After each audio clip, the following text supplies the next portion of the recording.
L'UNICEF dans les Bouches-du-Rhône, ce sera l'éclairage de cette émission.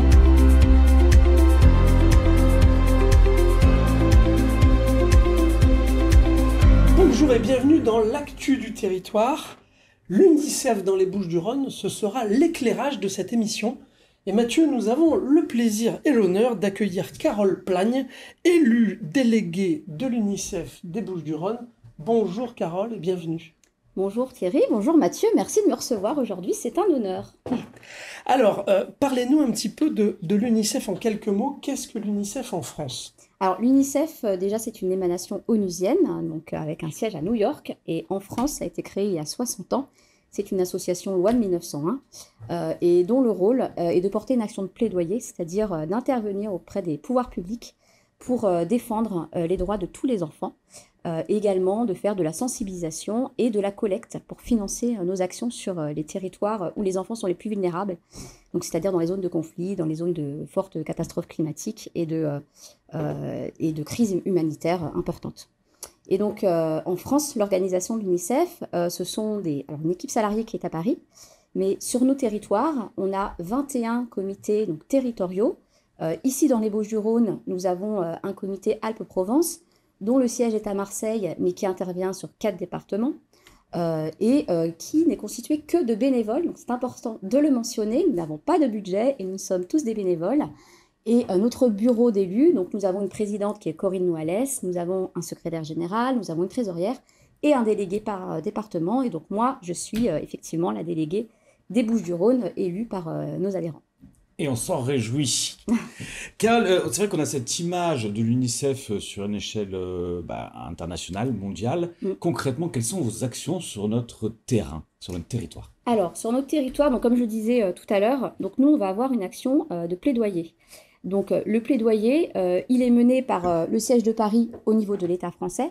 Et en local, donc nous, équipe du comité Alpes-Provence, nous avons des partenariats avec les villes.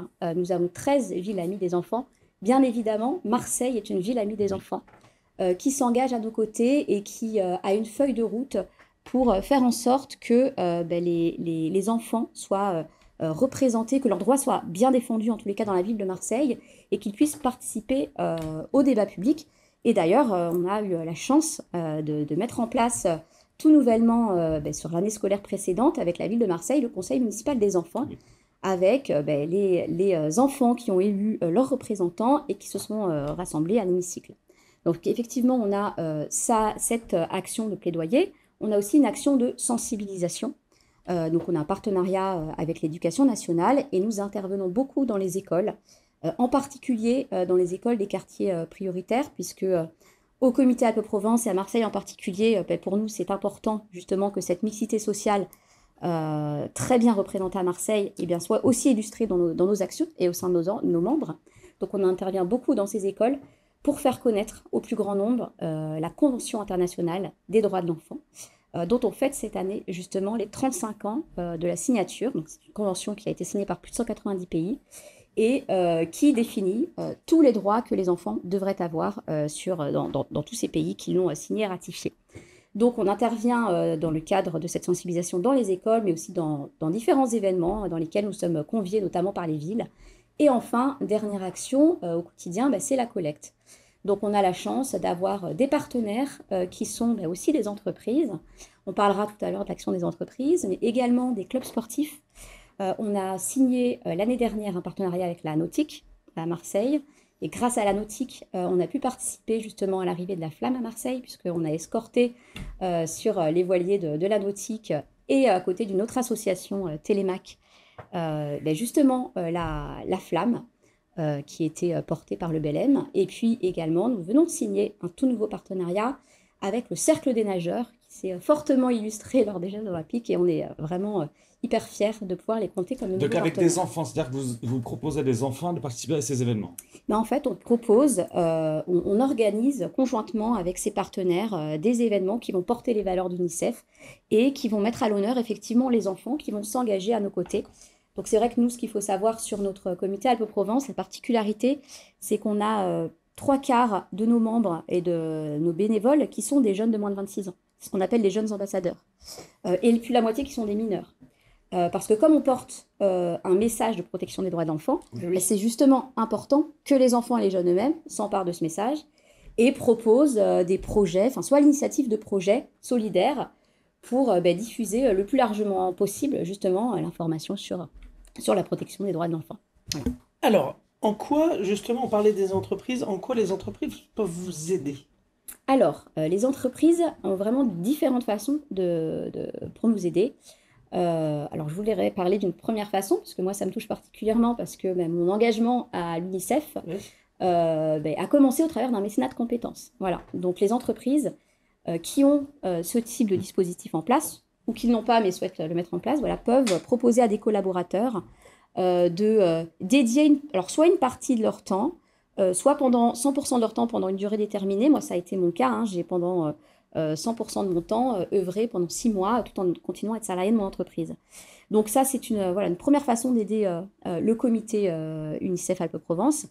Une seconde façon, c'est après tout ce qui est dons financiers. Hein. Donc, vous verrez sur l'infographie, mais on voit effectivement tous les dons que nous collectons chaque année, ce que nous avons collecté en particulier l'année dernière de la part des entreprises.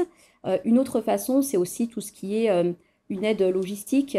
Lorsque, effectivement, on organise des événements au profit d'UNICEF, on va avoir besoin d'équipements, on peut avoir besoin de financer différentes choses pour mener à bien cet événement, puisque nous n'avons pas, nous, la possibilité de financer par nous-mêmes. Donc, les entreprises, là aussi, peuvent nous aider. Et puis, il y a des dispositifs incitatifs fiscalement qui peuvent justement les convaincre de nous aider sur ce plan-là. Donc, voilà les différentes façons, le sponsoring, le don financier, le mécénat de compétences et également le prêt d'un local, parce que c'est vrai que nous n'avons pas aujourd'hui de local pour nous réunir, nous bénévoles, et donc le fait d'avoir une entreprise qui peut être une journée par semaine peut nous mettre à disposition un local pour aussi l'appel à stocker l'action notre matériel. Nous mettons un avis de recherche pour votre prochain local. Merci. Et si on peut vous aider, nous ce sera avec plaisir. Quelles sont vos actualités du moment, Carole? Alors, l'actualité phare dont je voulais vous parler aujourd'hui, c'est justement, comme c'est une année anniversaire, 60 ans de l'UNICEF en France, 35 ans de la date de signature de la Convention internationale des droits de l'enfant. Donc, nous organisons un festival gastronomique. Alors, je dis nous organisons, mais en fait, c'est un jeune ambassadeur UNICEF qui, avec son association Ébullition, donc il s'appelle Louis Petre, c'est un jeune de 24 ans qui avait déjà organisé un dîner solidaire suite au séisme au Maroc et qui nous a proposé, au bénéfice de l'UNICEF, d'organiser ce festival gastronomique. Donc pendant une semaine, la semaine du 25 novembre, différents restaurants associés à l'opération vont mettre en place dans leur menu un plat signature de l'enfance de leur chef. Voilà. Et puis ce sera reversé, les dons seront reversés, les recettes seront reversées à l'UNICEF. Et surtout, le point culminant, ça va être le dîner d'ouverture le 26 novembre aux tables de la Friche. Et on a la chance d'avoir Michel Portos, donc très grand chef marseillais, qui parraine l'événement, qui va cuisiner évidemment aussi le 26 novembre, et également 4 autres grands chefs marseillais, chacun proposant un plat signature de son enfance. Et puis il y aura, au-delà de toute cette partie culinaire, on aura aussi différentes animations qui seront proposées tout au long de la soirée. Donc on espère que vous, entreprise, vous allez réserver votre place, soit individuellement, soit vous pouvez réserver toute une table à l'occasion, pourquoi pas, d'un dîner de fin d'année avec vos collaborateurs. Et ça vous permet aussi de participer à une très belle action, puisque 100% des recettes sera reversé au fonds d'urgence de l'UNICEF, qui est vraiment le fonds de l'UNICEF qui intervient de manière concrète pour aider les enfants peu importe le pays, mais en tout cas dans les pays où les enfants souffrent le plus. Connaissent des crises. Ouais. Carole, merci pour cette belle présentation de l'UNICEF territorial. Merci à vous d'avoir permis de présenter l'UNICEF. Voilà, chers amis, vous avez noté la date du 26 novembre pour partager cette belle table avec Michel Portos. Et surtout, n'hésitez pas à venir les aider. Ils en ont besoin. Mathieu, comme d'habitude, nous allons vous dire à la semaine prochaine.